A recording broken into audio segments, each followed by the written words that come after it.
ఇవాల్టి వీడియోలో SAR notice లో భాగంగా ఎవరికైతే మీ రిలేటివ్స్ నేమ్ ఇందులో ఫాదర్ ఆర్ మదర్ లేదా grand parents name miss match అని వచ్చిందో వారు నోటీస్ కి ఎలాంటి డాక్యుమెంట్స్ తో రిప్లై ఇవ్వాలి చెప్తాను. ముందుగా మీకు ఈ నోటీస్ రావడానికి కారణం లాస్ట్ ఎస్ఏఆర్ 2002 ఓటర్ లిస్ట్ లో దొరికిన మీ పేరెంట్స్ నేమ్ ని చాలా మంది ఎస్ఏఆర్ ఫామ్ లో వారి రిలేటివ్స్ ని మ్యాపింగ్ చేసే ప్రాసెస్ లో 2002 లిస్ట్ లో ఉన్న నేమ్ కాకుండా ప్రజెంట్ వర్కింగ్ లో ఉన్న నేమ్ ని మెన్షన్ చేశారు. మిగతా డీటెయిల్స్ నియోజకవర్గం పేరు, number and part number and serial number మాత్రం సరిగ్గా రాశారు. అలాగే మరికొంతమంది లాస్ట్ ఎస్ఏఆర్ 2002 లిస్ట్ లో దొరికిన పేరుని యథావిధంగా రాసి కింద ప్రజెంట్ డీటెయిల్స్ లో వర్కింగ్ నేమ్ ని మెన్షన్ చేశారు. అలాగే మరికొంతమంది మ్యాపింగ్ సరిగ్గా చేసిన part number and serial number ని మిస్టేక్ గా రాశారు. ఇలాంటి సిచ్యుయేషన్ లో ప్రెసెంట్ మీరు మ్యాపింగ్ చేసిన రిలేటివ్ నేమ్ ప్రెసెంట్ మీరు మెన్షన్ చేసిన రిలేటివ్ నేమ్ తో సరిపోల్చక మీకు due to the miss match between the names of your father as given in the current electoral and given linkage shown in your enumeration form, you seems to be incorrectly linked with the electorals prepared during the previous SIR అని notice వచ్చింది.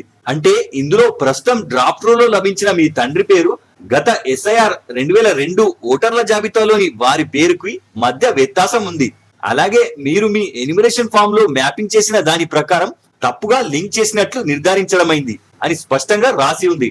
ఇలాంటి సందర్భంలో notice కి reply ఇవ్వడానికి మొదటగా మీరు ఎవరినైతే mapping చేశారో ఆ మ్యాపింగ్ చేసిన వ్యక్తి తాలూకు అప్పటి 2002 లిస్ట్ లో పేర్కొన్న విధంగా ఇక్కడ స్టేట్ నేమ్ అండ్ నియోజకవర్గం పోలింగ్ బూత్ పేరు అండ్ నంబర్ ఇక్కడ చూపిస్తుంది.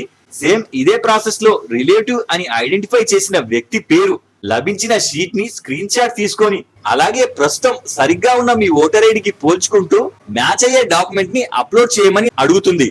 ఇప్పుడు ప్రజెంట్ దీనితో మ్యాచ్ అయ్యే నేమ్స్ లో మీ ఈసీ పేర్కొన్న 12 రకాల డాక్యుమెంట్స్ లో ఏదైనా ఒకటి అప్లోడ్ చేయాలి.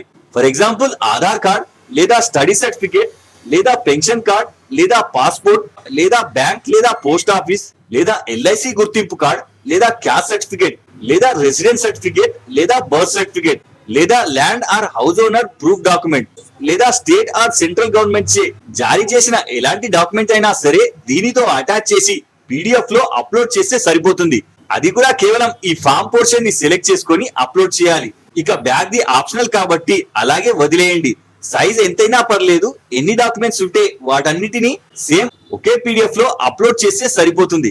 కానీ మీరు అప్లోడ్ చేసే డాక్యుమెంట్ ప్రెసెంట్ ఓటర్ ఐడిలో ఉన్న నేమ్ తో ఎగ్జాక్ట్ గా మ్యాచ్ అవ్వాలి. మ్యాచ్ కానీ ఉంటే అప్లోడ్ చేయకండి, రిజెక్ట్ అవుతుంది. వన్స్ అప్లోడ్ చేశాక కింద టర్మ్స్ అండ్ కండిషన్స్ లో మీరు డిక్లేర్ చేసిన రిలేషన్షిప్ తప్పు అని ధృవీకరణ అయితే మీకు సెక్షన్ 31 యాక్ట్ 1950 ప్రకారం 1 ఏడాది లేదా అంతకన్నా ఎక్కువగా శిక్ష పడవచ్చు అని రాసింది ఉంటుంది. యాక్సెప్ట్ చేసి కింద ఈ సైన్ అండ్ సబ్మిట్ చేయండి. ఇప్పుడు డిజిటల్ సైన్ విండో ఓపెన్ అవుతుంది. ఇందులో అప్లికెంట్ ఆధార్ నంబర్ ని ఎంటర్ చేసి కింద గెట్ ఓటీపీ సెలెక్ట్ చేస్తే ఆధార్ కి లింక్ అయి ఉన్న ఫోన్ కి ఓటీపీ వస్తుంది. ఎంటర్ చేసి కింద కండిషన్స్ ని యాక్సెప్ట్ చేసి సబ్మిట్ చేయండి. వన్స్ మీ డీటెయిల్స్ వ్యాలిడేట్ అయ్యాక your application has been submitted successfully అనే మెసేజ్ వచ్చి ఇక్కడ రిఫరెన్స్ నంబర్ జనరేట్ అయి చూపిస్తుంది. జాగ్రత్తగా నోట్ చేసుకొని పెట్టుకోండి. వన్స్ నోటీస్ పీరియడ్ అవ్వగానే మీరు అప్లోడ్ చేసిన డాక్యుమెంట్ అప్రూవ్ అయితే ఎస్ఆర్ 2026 ఫైనల్ లిస్ట్ లో మీ పేరు యాడ్ చేయబడుతుంది. ఇక్కడ మీరు ఒకసారి ఆన్లైన్ లో ఫిల్ చేసిన అప్లికేషన్ రిఫరెన్స్ నంబర్ ని మీరు నోటీస్ ఇవ్వడానికి వచ్చిన బియోలోకి చెప్తే రాసుకుంటాడు. మళ్ళీ మీరు మాన్యువల్ గా ఎలాంటి డాక్యుమెంట్ సబ్మిట్ చేయాల్సిన అవసరం లేదు. ఈ విధంగా మీరు మీ నోటీస్ కి ఆన్లైన్ లోనే ఆన్సర్ ఇవ్వచ్చు. ఇది కాకుండా మీకు వేరే రీజన్ తో నోటీస్ వస్తే కామెంట్ చేయండి, అప్లోడ్ చేసే డాక్యుమెంట్ చెప్తాను. లైక్ అండ్ సబ్స్క్రైబ్ చేసి పెట్టుకోండి.